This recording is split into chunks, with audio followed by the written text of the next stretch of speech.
Okay, just like the last one, we're going to first start by looking at what's the intercept. We have an intercept of 4. Is there anyone that doesn't go through 4 on the y-axis? C doesn't. D doesn't.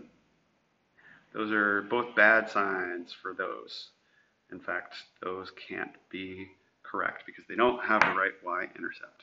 Okay, now, knowing that, we have to look at the slope.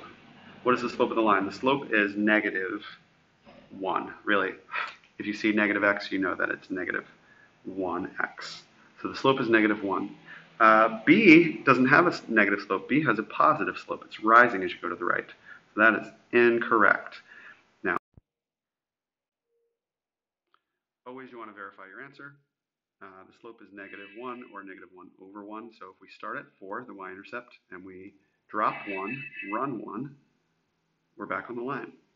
Notice that this is a scale of 2. So you could just as easily say, what if I dropped 2, ran 2? That's allowed, because that simplifies to what we have. So what would that look like?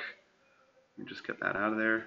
That would then look like what you see here, where you go from the intercept and you drop 2, run 2.